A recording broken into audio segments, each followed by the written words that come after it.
Mind mapping merupakan salah satu bentuk pembelajaran yang digunakan melatih kemampuan menyajikan isi konkret materi dengan pemetaan pikiran mind mapping.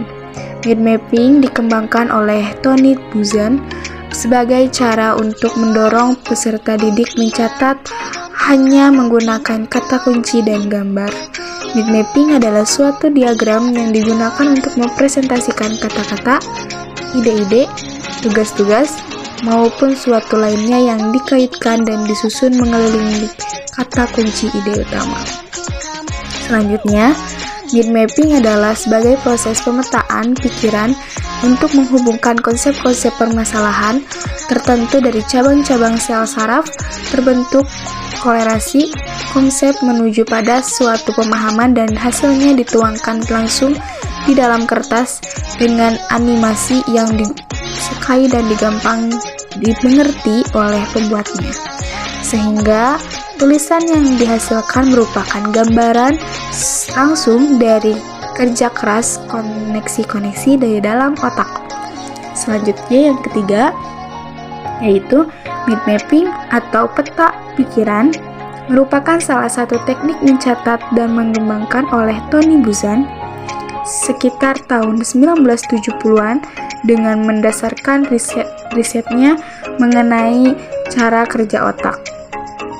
Dengan tulisan maupun mencatat topik utama di tengah atau ditulis subtopik dan rinciannya diletakkan mengitari topik utama. Topik atau teknik mencatat peta pikiran ini merancang berdasarkan cara kerja otak memproses informasi. Retno 2019 halaman 67. Langkah-langkah mode pembelajaran mind mapping. Kegiatan pembelajaran dengan menggunakan mode pembelajaran mind mapping ada beberapa langkah yang dijelaskan oleh Soimin 2014. Langkah-langkahnya adalah sebagai berikut. Yang pertama, guru menyampaikan tujuan pembelajaran yang ingin dicapai. Yang kedua, guru menyajikan materi. Dan yang ketiga, siswa dibagi ke dalam beberapa kelompok yang anggotanya 2 orang. Yang keempat, siswa merancang peta pikiran. Dan yang kelima, siswa mempresentasikan hasil diskusi secara berkelompok. Dan yang terakhir, kesimpulannya. 3. Kelebihan dan kelemahan model pembelajaran mind mapping. Poin pertama, kelebihan model pembelajaran mind mapping. Adapun kelebihan dari model pembelajaran menurut Swadharma 2013 adalah sebagai berikut. 1. Mampu meningkatkan kinerja otak di dalam manajemen pengetahuan.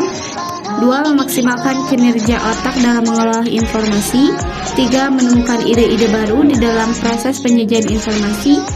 4. Meningkatkan kreativitas di dalam pembuatan bagan atau diagram. 5. Mempermudah mencari informasi ketika dibutuhkan kembali. Poin kedua, kekurangan dari penerapan metode pembelajaran mind mapping, yaitu siswa-siswa kurang aktif, tidak terlalu berpartisipasi langsung dengan baik dalam proses pembelajaran.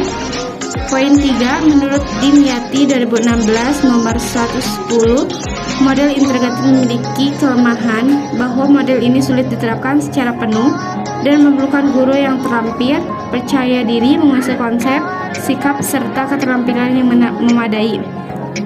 Sehingga untuk menutupi kekurangan dalam pembelajaran menggunakan model ini, penelitian menggunakan model ini membantu mind mapping. Menurut Buzan 2006, mind mapping merupakan cara mudah menempatkan informasi ke dalam otak manusia dan mengambil informasi keluar dari otak. Selain itu, mind mapping merupakan cara mencatat kreatif, efektif, dan secara harfiah dapat memetakan pikiran.